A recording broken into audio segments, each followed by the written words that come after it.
नमस्कार दोस्तों, मैं गुप्ता सर आप सभी को हमारे YouTube channel speeding math Patna में स्वागत है। दोस्तों, आज इस क्लास के माध्यम से 10th क्लास का फिजिक्स यानी भौतिकी विज्ञान पढ़ाएंगे। ठीक है दोस्तों, चलिए हम लोग भौतिकी विज्ञान की ओर बढ़ते हैं। देखिए दोस्तों, ये जो हम लोग पढ़ेंगे 10th क्लास का भौतिकी विज्ञान, ये देखिए सभी क्लास के लिए इम्पोर्टेंट रहेगा।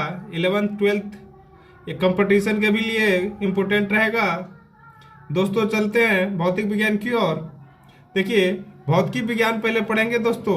सबसे पहले जानेंगे यानी भाग नंबर 1 होगा कि यानी भौतिकी पहले क्या है, भौतिकी किसे कहते हैं। दोस्तों पिछले वीडियो में पढ़ लिए थे कि साइंस क्या है, साइंस का फुल फॉर्म क्या होता है, साइंस का अर्थ क्या होता है, पिछले वीडियो में मिलेगा दोस्तों। आज पढ़ेंगे भौतिकी क्या है दोस्तों, और आगे फिर बताएंगे। देखिए, यह विज्ञान की एक ऐसी शाखा है जिसके अंतर्गत हम लोग प्रकृति में होने वाली अंतर्गत घटनाओं के बारे में अध्ययन करते हैं। देखिए दोस्तों, प्राकृतिक घटना देखिए हमारे पास दो तरह के घटना होता है, एक तो प्राकृतिक, एक तो कृत्रिम। प्राकृतिक किसको बोलते हैं, जो भगवान ने बनाया हो, और कृत्रिम जो बोलते हैं जो मानव ने बनाया हो। तो यह बोल रहा है कि प्राकृतिक घटनाओं के बारे में अध्ययन करते हैं, उसे हम क्या कहते हैं दोस्तों, फिजिक्स यानी भौतिकी कहते हैं। यह विज्ञान की एक ऐसी शाखा है जिसके अंतर्गत हम लोग प्रकृति में होने वाली प्राकृतिक घटनाओं के बारे में अध्ययन करते हैं। देखिए, जैसे में क्या है दोस्तों, मौसम का बदलना भौतिकी का उदाहरण है यानी प्राकृतिक घटना है। वर्षा का होना प्राकृतिक घटना है यानी भौतिकी है। बादलों का बनना भौतिक घटना है यानी प्राकृतिक घटना है। चंद्र तथा सूर्य ग्रहण लगना, याद देखिए ऐसा प्राकृतिक घटना है दोस्तों। ये कोई मनुष्य नहीं लगाता है, ये अपने आप लगता है, जो अपने आप होता है वो प्राकृतिक घटना बोलते हैं दोस्तों। अब देखिए हम लोग चलते हैं एक्सरसाइज की ओर दोस्तों। देखिए, ये जो पढ़ेंगे हम लोग ये एनसीईआरटी है दोस्तों। एनसीईआरटी के अलावा केसी सिन्हा जो फिजिक्स अलग से आता है, आलोक पब्लिकेशन जो फिजिक्स अलग से आता है दोस्तों, उस सभी का निचोड़ इसमें हम लोग बताएंगे। जो पढ़ाएंगे वो सभी बुक में आपको दोस्तों मिलेगा। ये बोर्ड के लिए बहुत महत्वपूर्ण प्रश्न हम लोग सोल्यूशन करेंगे। देखिए, पहला चैप्टर है यानी अध्याय 10 में एनसीईआरटी का अध्याय 10, जब फिजिक्स यहाँ से प्रारंभ हुआ है अध्याय 10 से, एनसीईआरटी के अध्याय 10 में है। अब बाकी जब केसी सिन्हा पढ़िएगा वहां से अध्याय 1 में मिलेगा, और आलोक पब्लिकेशन भी अध्याय 1 में मिलेगा। देखिए दोस्तों, अध्याय 10 में पढ़ना है प्रकाश, प्रवर्तन तथा अपवर्तन। प्रकाश के बारे में पढ़ेंगे दोस्तों, फिर प्रवर्तन के बारे में, फिर अपवर्तन के बारे में। दोस्तों एनसीईआरटी में एक में दिया है, अगर केसी सिन्हा लीजिएगा या दूसरा बुक पब्लिकेशन अलग जो फिजिक्स आता है तो उसमें प्रकाश का प्रवर्तन और प्रकाश का अपवर्तन दो को अलग चैप्टर किया है। पहला मिलेगा प्रकाश प्रवर्तन और दूसरा मिलेगा प्रकाश अपवर्तन। अब एनसीईआरटी में दोनों मिक्स कर दिया है दोस्तों, हम लोग यहाँ दोनों मिक्स करके पढ़ेंगे। आप लोग कोई बुक से पढ़िएगा तो समझ में आएगा दोस्तों। देखिए, पहले पढ़ेंगे कि प्रकाश क्या है दोस्तों। आप लोग तो प्रकाश जानते होंगे कि हम प्रकाश के ही सारा कुछ काम करते हैं दोस्तों। अगर प्रकाश नहीं रहेगा तो हम लोग अंधा के समान रहेंगे दोस्तों। किसी वस्तु को देखने के लिए हमें प्रकाश की जरूरत पड़ती है और हमारे आंख की भी जरूरत पड़ती है दोस्तों। तो यहाँ से समझ में आया कि किसी वस्तु को देखने के लिए हमें दो चीज का आवश्यक है, पहला प्रकाश और दूसरा क्या है दोस्तों, हमारा आंख। तो हम प्रकाश के बारे में पढ़ेंगे, आंख के बारे में नेक्स्ट चैप्टर में पढ़ेंगे दोस्तों। देखिए, प्रकाश क्या है दोस्तों, प्रकाश एक प्रकार की ऊर्जा है। प्रकाश क्या है दोस्तों, प्रकाश एक प्रकार की ऊर्जा है जिसकी सहायता से हम वस्तुओं को देखते हैं, उसे हम प्रकाश कहते हैं। समझ में आ गया होगा दोस्तों। प्रकाश एक प्रकार की ऊर्जा है जिसकी सहायता से हम वस्तुओं को देखते हैं, उसे हम क्या कहते हैं, प्रकाश कहते हैं। दोस्तों देगा क्वेश्चन में कि प्रकाश क्या है, प्रकाश किसे कहते हैं, इस तरह का प्रश्न रहेगा। प्रकाश किसे कहते हैं या प्रकाश क्या है या प्रकाश के बारे में बताइए, तो ये चीज आपको बताना होगा दोस्तों। अब हम लोग अगला टॉपिक है प्रकाश का गुण पढ़ेंगे दोस्तों। देखिए, अब हम लोग पढ़ेंगे प्रकाश की विशेषताएं। क्या है दोस्तों, प्रकाश की विशेषताएं या प्रकाश का गुण बोलिए, जो आप बोल सकते हैं दोस्तों। प्रकाश की विशेषताएं बोलिए, प्रकाश की गुण पढ़िए, प्रकाश के बारे में क्या होता है। देखिए देखिए प्रकाश जो है ना वो सरल रेखा में, प्रकाश जो है सरल रेखा में यानी सीधी में गमन करती है। देखा कि प्रकाश कैसा गमन करती है, टेढ़ी मेढ़ी रेखा में कि सीधी में, तो कि वक्र रेखा पर। तो देखिए प्रकाश है सरल रेखा बोल लीजिए या सीधी रेखा बोल लीजिए में गमन करती है, यानी प्रकाश सरल रेखा या सीधी में चलती है दोस्तों। अच्छा, एक तो अगला पॉइंट है कि प्रकाश एक प्रकार की ऊर्जा का रूप है दोस्तों। बोलेगा प्रकाश किसका रूप है दोस्तों, तो प्रकाश एक प्रकार की ऊर्जा का रूप है दोस्तों। प्रकाश क्या है, एक प्रकार की ऊर्जा का रूप है। प्रकाश बोलेगा कि प्रकाश एक विद्युत चुंबकीय तरंग भी है दोस्तों। प्रकाश क्या है, प्रकाश विद्युत चुंबकीय तरंग है। क्या है दोस्तों, प्रकाश विद्युत चुंबकीय तरंग है। प्रकाश फोटोन नामक कणों से बना है दोस्तों। प्रकाश जो है ना फोटोन, बोलेगा प्रकाश किससे मिलकर बना है दोस्तों, तो फोटोन नामक कणों से बना है, यानी फोटोन से बना है। क्वेश्चन में कैसा देगा कि प्रकाश बना है, माने प्रकाश बना है किससे बना है, तो फोटोन से बना है। प्रकाश देखा, प्रकाश कैसा तरंग है, तो विद्युत चुंबकीय तरंग है। प्रकाश एक प्रकार का है, क्या है, ऊर्जा का रूप है। प्रकाश कैसा गमन करता है, किस में गमन करता है, तो सरल रेखा या सीधी में गमन करती है। अच्छा दोस्तों, आगे देखिए पढ़ेंगे कि प्रकाश जो है ना दोस्तों, प्रकाश दोहरी प्रकृति का होता है दोस्तों। क्या प्रकार का होता है, दोहरी प्रकृति का होता है दोस्तों। प्रकाश दोहरी प्रकृति का होता है। अच्छा दोस्तों, प्रकाश दोहरी प्रकृति का होता है, यानी दोहरी मतलब क्या कि दो को इसका नेचर होता है दोस्तों। क्या क्या दो को दोस्त होता है दोस्तों, पहला में कण होता है, दूसरा में तरंग होता है, यानी दोहरी प्रकृति। प्रकाश जो है ना कण और तरंग से मिलकर बना है, तो प्रकाश को उसको हम बोलते हैं दोहरी प्रकृति का है। अच्छा, आज दोस्तों देखिए प्रकाश सभी माध्यम में गमन करता है दोस्तों।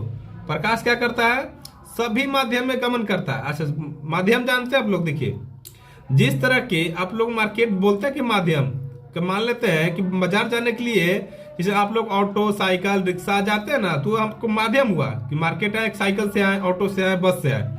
उसी तरह को प्रकाश को गमन करने के लिए भी माध्यम चाहता है, जैसे में हवा, वायु, जल, ग्लास, ये सब माध्यम है। तो प्रकाश सभी में माध्यम है, यानी सभी माध्यम। प्रकाश के लिए जो हवा एक तरह से माध्यम है, जल माध्यम है, कांच माध्यम है, तो यही है, प्रकाश सभी में गमन करता है, यानी ठोस द्रव गैस सभी में गमन चलता है। अच्छा दोस्तों, आगे पढ़ेंगे कि प्रकाश जो है निर्वात में भी गमन करती है दोस्तों। निर्वात जानते हैं किसको बोलते हैं, निर्वात वैसा इसको बोलते हैं कि जहां पर हवा यानी वायु नहीं हो दोस्तों, हवा नहीं हो, उसको हम क्या बोलेंगे, निर्वात। तो प्रकाश है निर्वात में भी गमन करती है। सब वेरी वेरी इंपॉर्टेंट है क्वेश्चन दोस्तों, यहां से एग्जाम में पूछा जाता है। अच्छा दोस्तों, आगे देखिए कि प्रकाश के निर्वात में चाल कितना होता है दोस्तों, 3 गुने 10⁸ मीटर पर सेकंड होता है दोस्तों। प्रकाश की निर्वात में चाल, जो प्रकाश की चाल होता है ना दोस्तों, यानी स्पीड, प्रकाश कितना स्पीड से चलता है, तो 3 गुने 10⁸ मीटर पर सेकंड होता है, या बोल सकते हैं 3 लाख किलोमीटर पर सेकंड बोल सकते हैं। ऐसा कोई वस्तु अभी तक नहीं है जो प्रकाश की चाल से ज्यादा चला हो। तो सबसे तेज चलने वाला प्रकाश ही है दोस्तों, जो 3 गुने 10⁸ मीटर पर सेकंड चलता है दोस्तों, यानी 1 सेकंड में वो 3 लाख किलोमीटर चलेगा। अच्छा, प्रकाश की जल में चाल कितना होता है दोस्तों, निर्वात में तो समझ गए, निर्वात में 3 गुने 10⁸ मीटर पर सेकंड। जल में क्या होता है, तो 2.25 × 10⁸ मीटर पर सेकंड होता है दोस्तों। अच्छा, ग्लास में क्या होता है दोस्तों, ग्लास में क्या होता है, ग्लास में होता है 2 × 10⁸ मीटर पर सेकेंड। तो निर्वात में समझ में आ गया 3 गुने 10⁸ मीटर पर सेकेंड या 3 लाख किलोमीटर पर सेकेंड। जल में समझ में आ गया 2.25 × 10⁸ मीटर पर सेकेंड। ग्लास में समझ में आ गया 2 × 10⁸ मीटर पर सेकेंड। क्या है, प्रकाश की चाल है दोस्तों। प्रकाश की चाल ग्लास में इतना होता है, प्रकाश की चाल जल में इतना होता है, प्रकाश की निर्वात में चाल इतना होता है। वेरी वेरी इंपोर्टेंट क्वेश्चन है। अच्छा, आप लोग आगे देखते हैं दोस्तों कि प्रकाश 3 प्रकार की होती है। बोलेगा कि प्रकाश जो है ना दोस्तों कितना प्रकार की होती है, तो 3 प्रकार की। बहुत इंपॉर्टेंट क्वेश्चन है। प्रकाश कितने प्रकार के होते हैं दोस्तों, 3 प्रकार की होती है। कौन कौन, देखिए दोस्तों, पराबैंगनी किरणें और रक्त किरणें, यानी और पराबैंगनी प्रकाश और रक्त प्रकाश, दृश्य प्रकाश। देखिए दोस्तों, जो पराबैंगनी प्रकाश है ना, वो पृथ्वी पर 10% ही पहुंचती है। कितना पहुंचती है, पृथ्वी पर 10% पहुंचती है, और जो अवरक्त प्रकाश है दोस्तों वो 50% पहुंचती है, और जो दृश्य प्रकाश है दोस्तों वो 40% पहुंचती है, जो हमारी आंखों इसी के सहारा हम लोग देखते हैं, दृश्य प्रकाश देखते हैं। और ये में इंपॉर्टेंट क्या है दोस्तों, नोट पॉइंट, कि अवरक्त प्रकाश गर्म वस्तुओं से भी उत्सर्जित होता है। जो अवरक्त प्रकाश है ना दोस्तों, अवरक्त प्रकाश यानी गर्म वस्तुओं से भी उत्सर्जित होता है, यानी गर्म वस्तुओं से भी निकलता है दोस्तों अवरक्त प्रकाश। अच्छा, तो और नोट पॉइंट क्या है दोस्तों, बोलता है कि ऊर्जा का सबसे बड़ा प्राकृतिक स्रोत क्या होता है दोस्तों, ऊर्जा का सबसे बड़ा प्राकृतिक स्रोत सूर्य है। देखिए, सूर्य ऊर्जा का सबसे बड़ा प्राकृतिक स्रोत है दोस्तों, बहुत इंपॉर्टेंट है, हमेशा पूछा जाता है एग्जाम के बोर्ड में कि सूर्य ऊर्जा का सबसे बड़ा प्राकृतिक स्रोत है। प्राकृतिक होना चाहिए, कृत्रिम नहीं दोस्तों, प्राकृतिक यानी जो भगवान ने बनाया हो, मानव ने नहीं, यानी भगवान ने बनाया हो, सूर्य है ऊर्जा का सबसे बड़ा प्राकृतिक स्रोत है दोस्तों। अब इसमें इंपॉर्टेंट क्या है दोस्तों, कि जो है ना प्रकाश स्वयं अदृश्य है। अदृश्य का मतलब का कि जो दिखाई नहीं देता, अदृश्य का मतलब का कि जो दिखाई नहीं देता। बताइए, प्रकाश दिखाई देता है? नहीं देता है। तो प्रकाश क्या हुआ, प्रकाश स्वयं अदृश्य होता है, यानी प्रकाश स्वयं दिखाई नहीं देता है, परंतु इसकी उपस्थिति में दिखते हैं। हम लोग बताते ना कि प्रकाश की उपस्थिति में ही किसी वस्तु को देखते हैं। ठीक है, आगे देखिए, प्रकाश की चाल माध्यम पर निर्भर नहीं करता है दोस्तों, निर्भर करता है, सॉरी, प्रकाश की चाल माध्यम पर निर्भर करता है। माध्यम समझ में आ गया? जैसे देखिए, निर्वात हुआ, जैसे दोस्तों निर्वात हो गया, जल हो गया, क्या हो गया, कांच हो गया, ये क्या हुआ, तीनों माध्यम हुआ। इसमें देखिए, तो इसमें कितना आता है, इसमें 3 लाख किलोमीटर पर सेकेंड, इसमें क्या आता है 2.25 × 10⁸ मीटर पर सेकेंड, इसमें क्या आता है 2 × 10⁸ मीटर पर सेकेंड, और इसमें कितना आता है 3 × 10⁸ मीटर पर सेकेंड। देखिए, तीनों का अलग है ना, तो हमको समझ में आया कि प्रकाश की जो चाल है ना वो माध्यम पर निर्भर करता है। देखिए, जैसे निर्वात में अलग हुआ, जल में अलग हुआ, कांच में अलग हुआ, तो समझ में आ गया दोस्तों। ये सब वेरी वेरी इंपॉर्टेंट है, ये प्रकाश की विशेषता आता है। क्वेश्चन इस तरह का पूछ लेता है कि प्रकाश क्या है, प्रकाश की विशेषताएं लिखिए, या प्रकाश किसे कहते हैं, प्रकाश के 5 गुण लिखिए। तो इसी तरह हमेशा जो दोस्तों को याद रहेगा 5 लिख लीजिएगा। ऐसे वेरी वेरी इंपॉर्टेंट है, सभी क्वेश्चन को याद होना ही चाहिए फिजिक्स के लिए। चलिए दोस्तों, हम लोग आगे पॉइंट पढ़ते हैं कि आगे क्या पढ़ना है हम लोग का। देखिए, पढ़ना है कि प्रकाश स्रोत किसे कहते हैं। देखिए, स्रोत बात समझ में आ गया क्या? स्रोत के तो नाम सुने होंगे कि स्रोत क्या, मैंने आपका क्या स्रोत है। देखिए, प्रकाश के स्रोत किसे कहते हैं, या प्रकाश स्रोत क्या है, कुछ पूछ लेगा क्वेश्चन। देखिए, बहुत ईजी है दोस्तों, जिस वस्तु से प्रकाश निकलता है उसे प्रकाश स्रोत कहते हैं। क्या प्रकाश स्रोत किसे कहते हैं दोस्तों? प्रकाश स्रोत किसे कहते हैं? जिस वस्तु से प्रकाश निकलता हो, जिस वस्तु से प्रकाश निकलता है उसे प्रकाश स्रोत कहते हैं दोस्तों। यह 2 प्रकार के होते हैं। कितने प्रकार के होते हैं दोस्तों? 2 प्रकार के होते हैं। प्रकाश स्रोत कितने प्रकार के होते हैं? 2 प्रकार के होते हैं। देखिए, पहला में क्या है, प्राकृतिक स्रोत, प्राकृतिक स्रोत। दूसरा क्या है दोस्तों, मानव निर्मित स्रोत, मानव निर्मित जो मानव ने बनाया हो, प्राकृतिक स्रोत जो भगवान ने बनाया हो। तो प्रकाश का स्रोत 2 प्रकार के, प्राकृतिक स्रोत, मानव निर्मित स्रोत। प्राकृतिक स्रोत का उदाहरण देखिए दोस्तों, यानी लिख दीजिएगा प्राकृतिक स्रोत में कि जो भगवान ने बनाया हो या जो अपने आप बना हो। देखिए, तो क्या है, प्राकृतिक स्रोत में उदाहरण पूछ लेता है कि बताइए प्राकृतिक स्रोत का उदाहरण क्या है। सूर्य, तारा, जुगनू, ये क्या है, प्राकृतिक स्रोत का उदाहरण है। सूर्य क्या है, ये अपने आप प्रकाश देता है। तारा भी क्या देता है, अपने आप ही देता है। जुगनू भी वही करता है।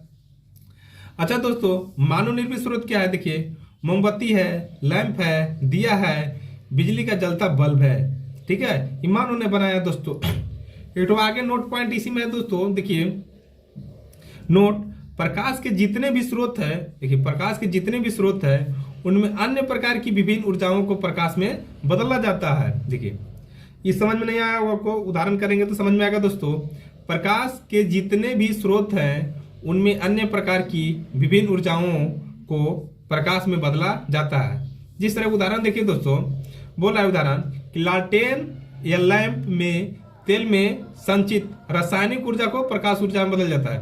देखिए दोस्तों, जो लालटेन या लैंप में जो तेल लगता है ना दोस्तों, वो कैसे निकालते हैं हम लोग? रासायनिक ऊर्जा से निकालते हैं, यानी जो अंदर खदान से निकालते हैं, रासायनिक द्वारा निकालते हैं। और जो तेल हमको क्या में बदल देता है, तेल हमको तब तेल को जलाएंगे तो प्रकाश में बदल देता है दोस्तों। क्या बदल देता है?